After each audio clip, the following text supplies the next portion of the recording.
Bienvenue à la 23e émission de Qui veut gagner des mitzvot.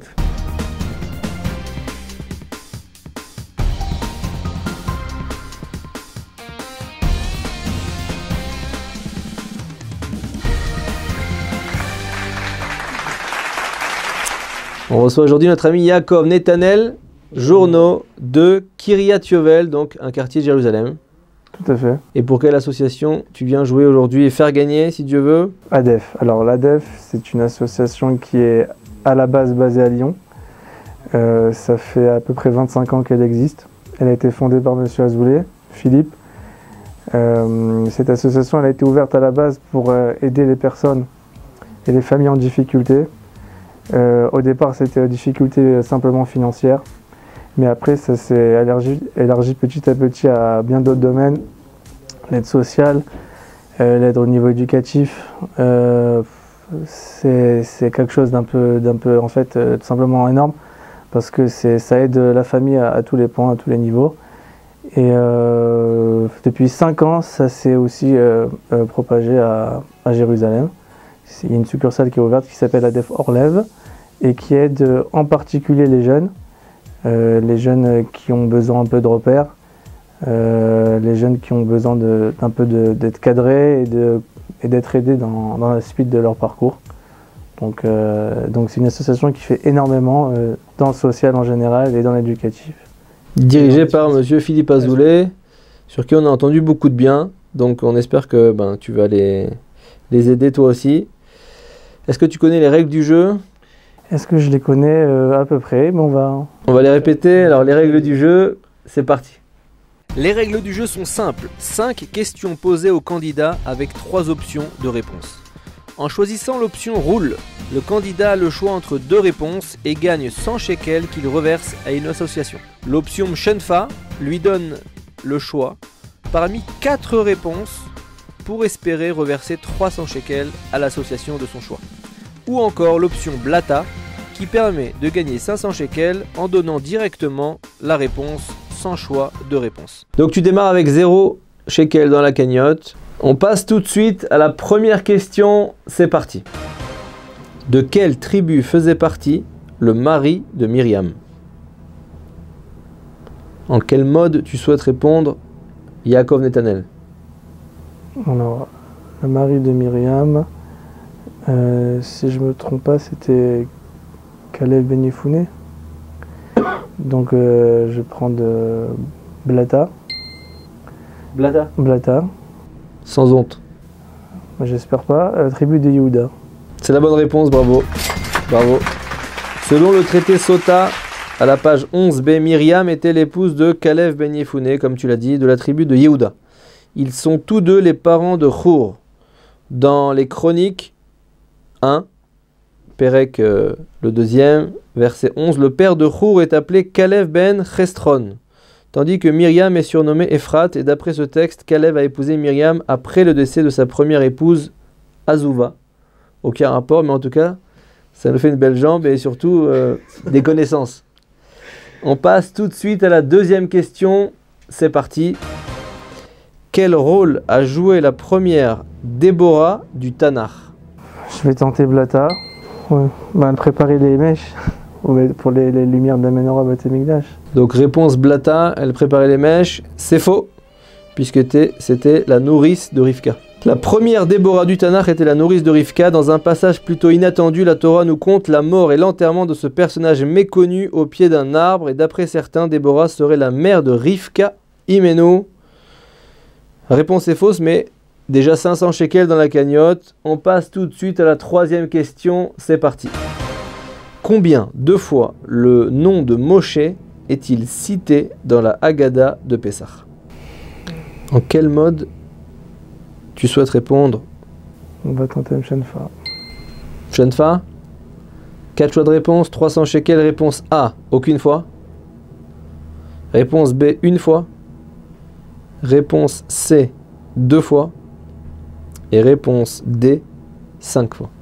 Je serais tenté de dire aucune fois. C'était la réponse de base que j'avais prévu de dire. Mais après, entre aucune fois et une fois, on va dire aucune. Aucune? Aucune. Eh bien, c'est faux.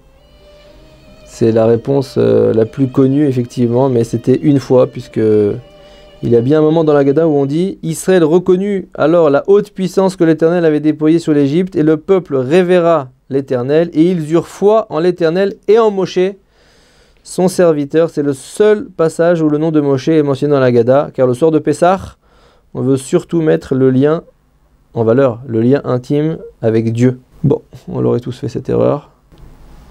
Pense à ta femme qui te regarde. Il n'y a pas qu'elle qui regarde, c'est ça le problème. On passe tout de suite à la 4e question, c'est parti. Dans quel paracha de la semaine la question du Chacham, le premier des 4 fils de la Haggadah, est-elle écrite en toutes lettres? Puisque le Chacham dit Ma edot ve'achokim ve'mishpatim asher tiva Hashem Elokeinu etchem. Qu'est-ce que ces statuts, ces lois, ces règlements que l'Éternel, notre Dieu, vous a imposés? Shenfa. Shenfa. Réponse A, Shemot. Réponse B, Bo. Réponse C, Devarim. Et réponse D, Vaetranan. B. B, Bo. Tu l'as dit vite, hein? Eh bien, je t'expédie aussi vite, puisque c'était Vaetranan.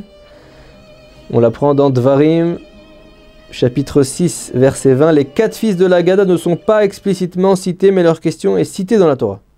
Pour l'impie, le simple et celui qui ne sait pas questionner, les questions figurent dans Bo. C'est peut-être pour ça que tu l'as dit aussi vite. Celle du Chacham fait exception, elle est la seule à se situer dans le livre de Devarim. Qu'est-ce que tu crois, chez Torah Box, on pose des questions compliquées? Ça, je le savais. Ah, ils disent Torah Box, c'est pour les... Non? Question 5, c'est parti. Qui est l'auteur du Piyut Aoufa Eshkona? Tu veux nous la chanter? Ah ouf, je préfère la répondre tout simplement. Si tu la chantes, je te rajoute 100 shekels. En quel mode tu souhaites répondre? Shenfa. Réponse A, Rabbi Yitzhak Abir Sira. Réponse B, Baba Saleh.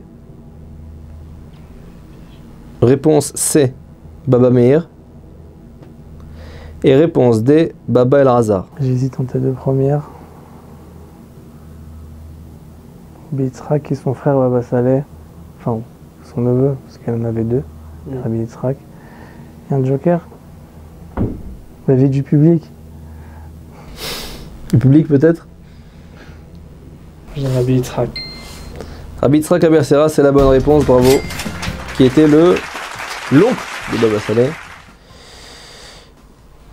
Ça fait quand même 800 shekels dans la cagnotte, mais maintenant on passe à l'épreuve de la juste date. C'est parti.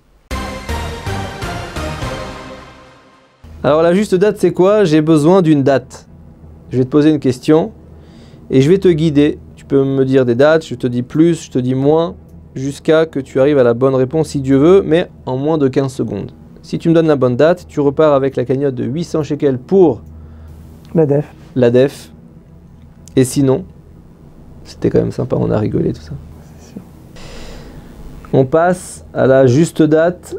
C'est parti. En quelle année du calendrier hébraïque Yitzhak et Rivka se sont-ils mariés? 1000. Plus. 1200. Plus. 1500. Plus. 1900. Plus. 2000. Plus. 2500.